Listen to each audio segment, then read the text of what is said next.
ఈ కాంట్రాక్ట్ ఇస్తున్నారని నాకు మధ్యాహ్నమే లంచ్ బ్రేక్ తర్వాత యాక్చువల్లీ తెలిసింది. లంచ్ బ్రేక్ తర్వాత తెలిసినప్పుడు నేను డైరెక్ట్గా కమిషనర్ గారి దగ్గరికి వెళ్ళాను. వెళ్ళేసి ఆయన చెప్పడం జరిగింది, సార్ గతంలో ఇలాగా ఈ కాంట్రాక్టర్ మీద మంచి రికార్డ్స్ లేవు అని చెప్పి నేను చెప్పడం జరిగింది. అయితే ఆయన దాని మీద నేను చూస్తానని చెప్పేసి అన్నారు.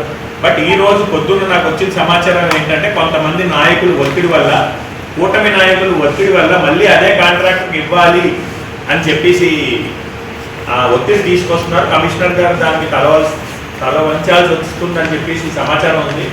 సో నేనైతే క్లియర్గా కమిషనర్ గారు ఒకటే అడుగుతున్నాను, కార్పొరేటర్ భద్రత మీకు అవసరమా లేదా?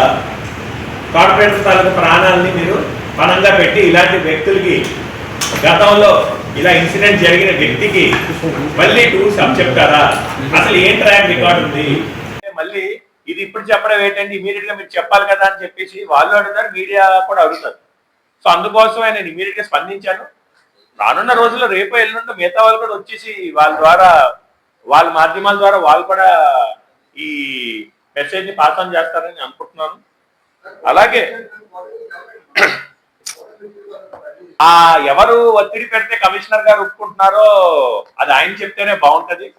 దాంతోపాటు కౌన్సిల్లో కూడా గతంలో మీకు తెలుసు, నిన్నే కౌన్సిల్ జరిగింది, అది మీరు కూడా తినుంటారు, భోజనాలు అది కూడా నేను తిన్నారు.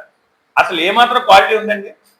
అసలు అంతకు ముందు అయితే వేరే హోటల్ నుంచి వచ్చేది, సరే బాగాలేదని చెప్పేసి, లేకపోతే ఇంకో ఎవరో కాంట్రాక్టర్ పెట్టారని చెప్పేసి మార్చి మన కూటమి గవర్నమెంట్ వచ్చిన వెంటనే మంచి ఫుడ్ పెట్టారు. యాక్చువల్లీ ఫస్ట్ సెకండ్ కౌన్సిల్ కి. ఈ కౌన్సిల్ చూస్తే నన్న కంప్లీట్ గా అసలు తినే పరిస్థితి లేదండి ఫుడ్. మరి ఏ కూటమి నాయకుడు అండదండలతో ఆ కాంట్రాక్ట్ మళ్ళీ ఇస్తున్నారని నాకు అర్థం కావట్లేదు. అసలు 2 నెలలకో 3 నెలలకో పెట్టే ఒకే కౌన్సిల్ కి మంచి ఫుడ్ పెట్టాలి కదండి.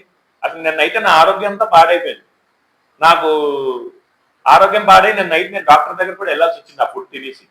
మరి ఏ విధంగా ఇది తీసుకుంటున్నారో, లేకపోతే ఎవరు బలవంతం పెడుతున్నారో ఆ కాంట్రాక్ట్స్ ఇవ్వాలని చెప్పేసి నాకైతే తెలియట్లేదు. ఖచ్చితంగా నేను ప్రిన్సిపల్ సెక్రటరీ ఎంఏ ఆయన కూడా, నేను సంపత్ కుమార్ గారు కూడా నేను లెటర్ రాస్తాను. కార్పొరేటర్స్ వాళ్ళకి భద్రతని ఈ విధంగా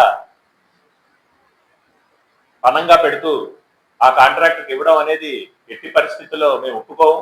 ఎందుకంటే ఇక్కడి నుంచి పంపించేస్తారు, అక్కడ ఏదో హిల్ స్టేషన్స్ లో, లేకపోతే అక్కడ రోడ్లు సరిగ్గా ఉండవు, ఈ బళ్ళు బ్రేకులు ఫెయిల్ అయిపోవడం, లేకపోతే సదుపాయాలు బాగుండకపోవడం జరిగితే ఎవరండి బాధ్యత తీసుకుంటారు? ప్రజాప్రతినిధులు ఒక అధ్యయన యాత్రకి వెళ్తున్నప్పుడు ఆ అధ్యయన యాత్ర కరెక్ట్ గా జరిగే, ఆ కాంట్రాక్టర్ కరెక్ట్ గా ఉన్నారా లేదా అని చూడాల్సిన బాధ్యత ఎవరిదండి? గౌరవ కమిషనర్ గారిది కాదా? నేను సూటిగా ప్రశ్నిస్తున్నాను. సో ఖచ్చితంగా అన్ని విధాలుగా మీరు ఆలోచించి డెసిషన్ తీసుకోవాలని చెప్పేసి మీడియాలో తెలియజేస్తున్నాను.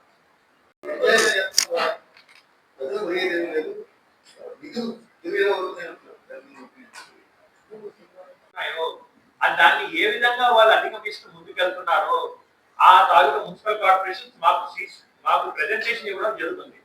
సో దాంట్లో మనం నేర్చుకుంటే ఏంటంటే రానున్న రోజుల్లో మనం ఈ సమస్యలకి మళ్ళీ మనం లోన్ అవ్వకూడదు, దాన్ని ఎలాగ మనం ప్రివెంట్ చేసుకోవచ్చు అనే ఒక ఆలోచన ప్రజాప్రతినిధులకి చాలా క్లియర్ గా తెలుస్తూ ఉంటుంది. సో అందుకోసం ఈ అధ్యయన యాత్ర వల్ల ఏంటంటే చాలా బెనిఫిట్స్ ఉంటాయి.